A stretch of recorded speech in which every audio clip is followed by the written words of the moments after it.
अस्सलाम वालेकुम everyone, welcome back to my vlog. आज है ईद उल अधा और आप सबको ईद उल अधा मेरी तरफ से बहुत बहुत मुबारक हो।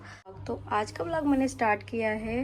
अभी टाइम हो रहा है 7:30 का। सब लोग निकल गए हैं तैयार होके नमाज़ पढ़ने के लिए, पापा भाई वगैरह सब। और मैं भी उठ गई थी 6 बजे तक, भाभी वगैरह भी उठ गई थी। अब हम लोग करते हैं घर की साफ़ सफाई। भाभी तो लगी हुई हैं किचन में, क्योंकि उनको सब किचन में भी तैयारी करनी है। शीर खुरमा वगैरह बना के रखेंगी वो, जब तक ये लोग नमाज़ पढ़ के आएंगे तब तक। और जब तक मैं सफाई कर लेती हूँ, फिर आंटी आ जाएंगी झाड़ू पोछा करने के लिए। आने से पहले बेडशीट वगैरह चेंज कर लेती हूँ और सब डस्टिंग वगैरह करके फिर मैं भी जल्दी से नहा लूँगी, क्योंकि फिर 12 बजे तक कुर्बानी भी हो जाएगी हमारे यहाँ पर। तो उससे पहले हम लोग अपना सारा काम ख़त्म कर देते हैं। फिर भाई अभी नमाज़ पढ़ के आएंगे तो बकरे को भी नहलाएंगे। वो सब मैं आपसे आगे शेयर करूँगी। और देखो मेरी मेहंदी का कलर, बहुत खूबसूरत मेहंदी लगी है इस बार मेरी। मीठी ईद से भी ज़्यादा अच्छी लगी है इस बार, तो बहुत प्यारी, बहुत खूबसूरत लग रहा है। अभी कलर ज़्यादा डार्क नहीं हुआ। चलो मैं पहले साफ़ सफाई कर लेती हूँ सारे रूम्स की और बेडशीट वगैरह चेंज करके फिर आपसे मिलती हूँ। और बकरा भी यहीं पे बंधा हुआ था पूरी रात। देखो उसने गंदगी की है, मैंने साइड में डाल दी है उसकी सारी गंदगी और बाहर बांध दिया है। अभी जब भाई आ जाएंगे तो उसको नहलाएंगे, तब उसको अंदर लेके आएंगे हम। और अभी घर की भी साफ़ सफाई हो जाएगी, फिर मैं आगे आपसे पूरा व्लॉग शेयर करूँगी। आपको व्लॉग अच्छा लगे तो प्लीज़ चैनल सब्सक्राइब कर देना, वीडियो को लाइक कर देना, शेयर कर देना अपनी फैमिली एंड फ्रेंड्स के साथ। ये वाली बेडशीट निकाली है, ये वाली बिछा दूँगी आज, क्योंकि जो कुर्बानी होती है ना वो यहीं होगी मेरे कमरे में, यहाँ पर ऊपर। तो इस वजह से ना मैं थोड़ा लाइट कलर नहीं बिछाना चाह रही थी, लेकिन फिर जो दूसरी लेके आई थी वो तो और ज़्यादा लाइट कलर की आ गई है। तो फिर इस वजह से मैं यही बिछा देती हूँ। ये मैंने मीठी ईद पे भी बिछाई थी और मैं आज भी यही बिछा देती हूँ, क्योंकि जो मैं नई लेके आई हूँ ना उसका कलर बहुत ज़्यादा लाइट है। तो यहाँ कुर्बानी होगी ना तो फिर उससे ज़्यादा गंदगी हो जाती है, तो बेड पे ना निशान नहीं हटते इस वजह से। यहाँ बेडशीट वगैरह बिछाने के बाद मैं चली गई थी किचन में, भाई के लिए चाय वगैरह बनाई। और फिर देखो ये मेरा रूम बिल्कुल सेट हो चुका है। ईद की पूरी तैयारी हो गई है अच्छे से। बेडशीट वगैरह मैंने लगा दी है बेड पे। और फिर मैं जब किचन में आई तो भाभी भी नहा के आ चुकी थी। उन्होंने ड्राई फ्रूट्स वगैरह कट करके रख लिए थे, बस वो शीर खुरमा बनाने ही जा रही थी। और यहाँ मैं अपनी मेहंदी दिखा रही थी। धीरे धीरे मेरी मेहंदी का स्टैंड भी डार्क होता जा रहा था। और यहाँ पे मखाने भी घी में फ्राई कर लिए थे और सारे ड्राई फ्रूट्स चले गए दूध में।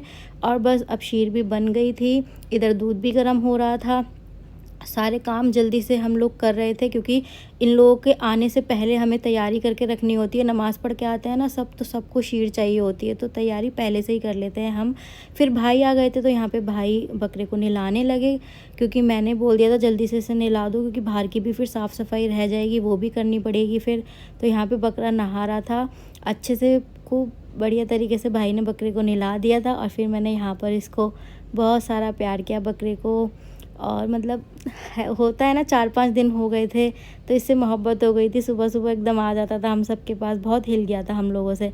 यहाँ पे ज़ियान और अफ़ान भी बहुत खेल रहे थे। मतलब जब से बकरा हमारे घर आया था ना, जब से ज़ियान और अफ़ान तो बिल्कुल पागल ही हो गए थे इसके पीछे। वो कभी ऊपर कभी नीचे। फिर ये लोग सब आए तो फिर इन लोगों के लिए शीर भी लगा दी थी यहाँ पे, जो जिसको खाना था। किसी ने कुछ नहीं खाया था, बस शीर बोल रहे थे, तो मैंने शीर ही यहाँ पे सर्व कर दी थी सबके लिए। उसके बाद मैंने भाई से बकरे के लिए माला मंगा ली थी। ये मैं हर साल मंगाती हूँ इसके गले में डालने के लिए। और यहाँ बहुत खूबसूरत लग रहा था माशाल्लाह। नहाने के बाद फिर माला वगैरह डाल दी थी इसके गले में। फिर बड़ी वाली खाला को बुला लिया था, उन्होंने काजल लगा दिया था। हमारे यहाँ पे हर साल यही होता है, माला डालने के बाद हम लोग बकरे को काजल वगैरह सब लगाते हैं। और ये सोफ़े पे चढ़ गया था, नीचे बैठ ही नहीं रहा था। अम्मी भी हर साल बकरे के काजल लगाती थी। सब चीज़ें वही होती हैं हमारे यहाँ। आज भी जो अम्मी किया करती थी उन्हीं से हमने ये सब चीज़ें सीखी हैं। और यहाँ मेरे खालू भी आ गए थे, क्योंकि अब कुर्बानी होने वाली थी और मैं यहाँ पर खालू को मुबारकबाद दे रही थी ईद की। और फिर हमारा बकरा चला गया था और फिर इसकी कुर्बानी हो गई थी। उसके बाद थोड़ी देर बाद खाना भी बन के तैयार हो चुका था। यहाँ पर हम लोगों ने सबके लिए खाना वगैरह लगाया, सब ने खाना खाया। और फिर मैं नहा के आई, साफ़ सफाई करने के बाद नहाने गई। नहा के आई, फिर मैं थोड़ी देर सो गई थी, क्योंकि मैं बहुत ज़्यादा थक गई थी और मुझे ना बकरे की बहुत याद आ रही थी। मुझे कुछ अच्छा भी नहीं लग रहा था। फिर मैं थोड़ी देर सो गई थी, फिर उठी तो मैंने खाना वगैरह खाया और फिर मैं हुई थी तैयार, क्योंकि मुझे कुछ वीडियोस वगैरह भी रिकॉर्ड करनी थी। और यहाँ मामू के बच्चे भी आ गए थे तैयार होकर, ये हुमेरा भी आ गई थी।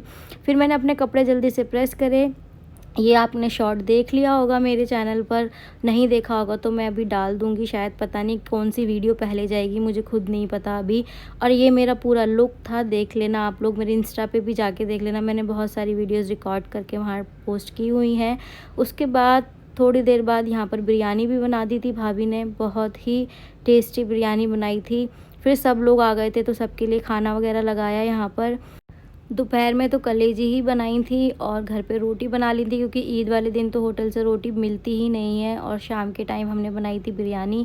यहाँ पर सब आ गए थे, सबने खाना वगैरह खाया। फिर सबके लिए मैंने मिठाई में दिया, यहाँ पर स्पंज वाला रसगुल्ला लेके आए थे पापा, वही सब दिया। बस ये था मेरा ईद का दिन, बहुत बिजी था, कुछ ज़्यादा रिकॉर्ड नहीं कर पाई। चैनल सब्सक्राइब कर देना, हम मिलते हैं।